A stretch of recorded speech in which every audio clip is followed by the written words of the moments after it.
Hello दोस्तों, मैं ललित पटेल आपका अपना इंडी चैनल में हार्दिक स्वागत एवं अभिनंदन करता हूं। आज हम आज हम आपसे बात करेंगे मनीष दुबे की। आखिर मनीष दुबे को माननीय योगी आदित्यनाथ ने नाप ही दिया। क्यों नप गए मनीष दुबे? ज्योति मौर्य के साथ प्रेम प्रसंग मनीष दुबे को कितना महंगा पड़ा? सस्पेंशन की कार्रवाई उनके खिलाफ किस प्रकार हुई? आखिर क्यों मनीष दुबे ही सस्पेंड हुए? ज्योति मौर्य अपने आप को बचाने में सफल क्यों हुई? महिला होमगार्ड के साथ यौन उत्पीड़न करना होमगार्ड कमांडेंट मनीष दुबे को बहुत महंगा पड़ा और आगे उनके खिलाफ क्या कार्रवाई हो सकती है, इस पर हम आपसे चर्चा करेंगे। दोस्तों, ज्योति मौर्य और मनीष दुबे का प्रकरण पूरे हिंदुस्तान में छाया रहा जब से आलोक मौर्य ने मीडिया के समक्ष मनीष दुबे और ज्योति मौर्य के खिलाफ सनसनीखेज खुलासे किए थे। आलोक मौर्य ने मीडिया के समक्ष तमाम एविडेंस भी दी, जिसमें ऑडियो, वीडियो, व्हाट्सएप चैट, तमाम ऐसी चीजें थी जिसमें ज्योति मौर्य का प्रेम प्रसंग मनीष दुबे के साथ और अवैध संबंध होने की बात स्वयं बयान देकर भी मनीष दुबे के खिलाफ आलोक मौर्य ने कही थी। आलोक मौर्य ने सबसे गंभीर आरोप अपनी पत्नी और मनीष दुबे पर एक और लगाया था, जिसमें उन्होंने लगाया था अपनी हत्या की साजिश का आरोप, जो कि मनीष दुबे और अपनी पत्नी ज्योति मौर्य पर लगाया था। उसके बाद ज्योति मौर्य और मनीष दुबे पूरे हिंदुस्तान में गली, नुक्कड़, चौराहों पर चर्चा का विषय बन गए थे, काफी वायरल हुए थे। मीडिया, सोशल मीडिया, तमाम संस्थानों ने इस खबर को प्रमुखता से उजागर किया था, जिसके चलते देश की तमाम महिलाएं भी कहीं ना कहीं पीड़ित हुई ज्योति मौर्य के गलत कृत्यों की वजह से। दोस्तों, ये मामला इसलिए पूरे हिंदुस्तान के अंदर वायरल हुआ क्योंकि दोनों अधिकारी थे, एक होमगार्ड कमांडेंट और दूसरी पीसीएस अधिकारी। हालांकि पीसीएस अधिकारी दोनों ही हैं, रैंक कम होने की वजह से मनीष दुबे होमगार्ड कमांडेंट यानी कि पुलिस विभाग में गए और ज्योति मौर्य रैंक अधिक होने की वजह से पीसीएस यानी कि अधिकारी एसडीएम रैंक पे गई। लेकिन इनके जब प्रेम प्रसंग की चर्चा आलोक मौर्य ने जिस प्रकार से मीडिया के सामने रो रो कर बताई, उसके बाद सनसनीखेज खुलासा हुआ, लोग परेशान हुए। इसमें जब जांच हुई, मनीष दुबे और ज्योति मौर्य के खिलाफ 3 सदस्यीय टीम गठित की गई, जिसमें आलोक मौर्य ने यू टर्न लेते हुए अपनी शिकायत वापस ले ली। यानी कि उन्होंने बयान दिया कि मैं ज्योति मौर्य के खिलाफ अपनी शिकायत वापस लेता हूं, मुझे अब कोई शिकायत नहीं करना है, केवल मैं अपनी शिकायत वापस लेता हूं। इस यू टर्न के पीछे कारण क्या था? कहीं ना कहीं ये कारण था कि मनीष दुबे ने ज्योति मौर्य से दूरी बना ली थी और मनीष दुबे को लगने लगा कि ज्योति मौर्य के चलते कहीं ना कहीं मैं अब इस प्रकरण में फंस सकता हूं। क्योंकि जब मनीष दुबे के खिलाफ एक महिला होमगार्ड ने, जब वो अमरोहा में पोस्टेड थे, उस महिला ने अपने साथ यौन उत्पीड़न का आरोप लगाया था मनीष दुबे पर कि मेरा यौन उत्पीड़न किया गया, जिसका नाम मैंने बार बार अपने लास्ट वीडियोस में दिया है, चर्चा भी की उस महिला की, जो कि महिला होमगार्ड काफी साहसी, जिन्होंने पूर्व में भी एक कमांडेंट के खिलाफ शिकायत करने में गुरेज नहीं किया क्योंकि वह यौन उत्पीड़न का शिकार हो रही थी, मृतक आश्रित में महिला थी। लेकिन जब इसमें 2 बार जांच हुई, मनीष दुबे ने उस जांच को कहीं ना कहीं ठंडे बस्ते में डलवा दिया।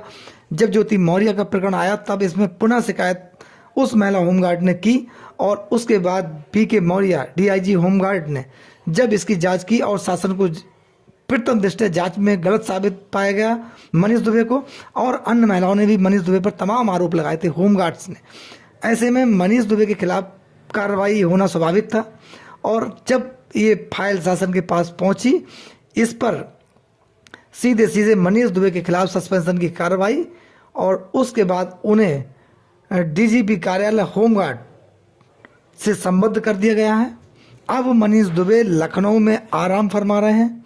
मनीष दुबे के खिलाफ ये भी माना जा रहा है कि अब ये जांच बंद नहीं हुई है, बल्कि हो सकता है इसमें मनीष दुबे के खिलाफ एफआईआर हो और मनीष दुबे को जेल जाना पड़ सकता है, क्योंकि मामला महिला के यौन उत्पीड़न का है, एक अधिकारी के द्वारा अपनी पद की गरिमा गिराने का मामला है। मनीष दुबे पर भ्रष्टाचार के भी आरोप लगाए थे, वो आलोक मौर्य ने भी लगाए थे, सेम अपनी पत्नी पर भी वही आरोप लगाए थे। लेकिन अपनी पत्नी के खिलाफ शिकायत वापस लेने के बाद ज्योति मौर्य कहीं ना कहीं क्लीन चिट पा गई और ज्योति मौर्य अपने आप को बचाते हुए ले गई। लेकिन मनीष दुबे के खिलाफ सख्त कदम इसलिए उठाया गया क्योंकि लिखित शिकायत महिला होमगार्ड ने दी थी, जिसने बहुत बहादुरी का काम किया था। उसके बाद अमरोहा से जब पोस्टिंग महोबा में हुई, महोबा से ही मनीष दुबे सस्पेंड हुए हैं। अब ये जानकारी आ रही है कि कहीं ना कहीं मनीष दुबे अपनी नौकरी से इस्तीफा देने के मूड में है। कहीं ना कहीं अब मनीष दुबे विवादों में काफ़ी घेर चुके हैं, क्योंकि मनीष दुबे की पत्नी तनु पाराशर, जिनका मैंने बहुत जिक्र किया था, कई बार आपसे जिक्र किया कि मनीष दुबे की पत्नी तनु पाराशर कहीं ना कहीं कानूनी जंग में मनीष दुबे को पछाड़ने वाली है और मनीष दुबे तनु पाराशर की कार्रवाई में फंसेंगे। निश्चित उनको उस प्रकरण में सजा हो सकती है। ऐसे में मनीष दुबे अब काफ़ी विवादों में घिर गए हैं, कानूनी शिकंजे में फंस चुके हैं। तो मनीष दुबे की पत्नी तनु पाराशर ने और कहा कि मैं एक धोखाधड़ी का केस इनके खिलाफ करूँ, क्योंकि मुझसे पूर्व इन्होंने 3 अन्य महिलाओं के साथ विवाह किया था। अब आप विचार कीजिए, 3-4 होमगार्ड महिला जो है वो शिकायत कर रही है मनीष दुबे के खिलाफ। ज्योति मौर्य के प्रेम प्रसंग का प्रकरण जग जाहिर पूरी हिंदुस्तान में वायरल रहा। उधर अपनी पत्नी तनु पाराशर के साथ शादी की और उन्होंने आरोप लगाया 3 अन्य महिलाओं से और विवाह कर चुके हैं। यानी कि मनीष दुबे का एक प्रकार से देखा जाए तो महिलाओं के ऊपर अत्याचार, महिलाओं को झांसे में लेकर और अपनी पद की गरिमा भूलकर तमाम ऐसे कृत्य किए गए जो समाज हित, देश हित में नहीं है, बल्कि ऐसे लोग, ऐसे अधिकारी देश और समाज के लिए कलंक हैं।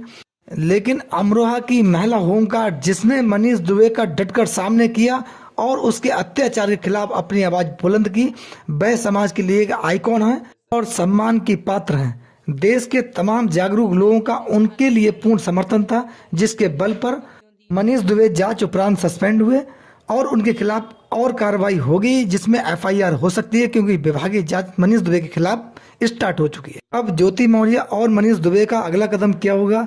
क्या ज्योति मौर्य मनीष दुबे के साथ जाएंगे, यानी कि दोनों खुलकर सामने आएंगे और अपने प्रेम प्रसंग को आगे बढ़ाते हुए एक साथ रहेंगे, या फिर आलोक मौर्य अपनी पत्नी के साथ रहेंगे?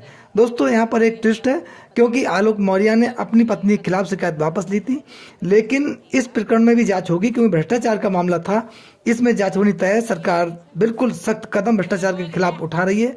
हालांकि देश के जागरूक नागरिक बिल्कुल, जब आलोक मौर्य ने अपनी शिकायत वापस ली थी उसके बाद सन्न रह गए थे। लोगों को बर्दाश्त या विश्वास नहीं हो रहा था कि आलोक मौर्य ऐसा कदम उठा सकता है। जो व्यक्ति 2 दिन पहले तक अपनी पत्नी के खिलाफ फूट फूट कर रो रहा था, एकाएक उसने अपनी पत्नी के खिलाफ शिकायत वापस क्यों ले ली, जबकि ये मामला देश हित में नहीं था, क्योंकि ज्योति मौर्य पर भ्रष्टाचार के आरोप लगे थे, अवैध संपत्ति, अवैध धन वसूली के आरोप लगे थे, जो देश हित में बिल्कुल नहीं है। आलोक मौर्य ने शिकायत वापस लेने के बाद उन लोगों को धोखा देने का काम किया जो कहीं ना कहीं आलोक मौर्य के समर्थन में खड़े थे। आलोक मौर्य के प्रति उनकी हमदर्दी थी, जो कि देश हित में थी। लेकिन आलोक मौर्य ने अपनी शिकायत वापस लेने के बाद कहीं ना कहीं देश की जनता के साथ धोखा किया, जो देश के हित में नहीं था।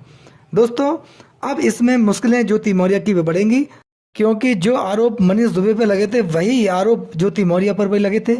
इसमें निष्पक्ष कार्रवाई होगी, भले ही इसमें समय लगे।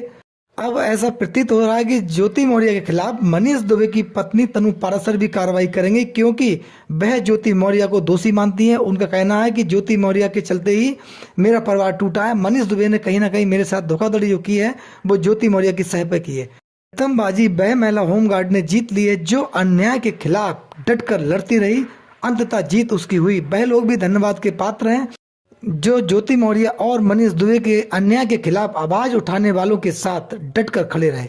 उनका भी बहुत बहुत धन्यवाद। दोस्तों, आप सबको दीपावली की पुनः बहुत बहुत बधाई। नमस्कार, जय हिंद, जय भारत, धन्यवाद।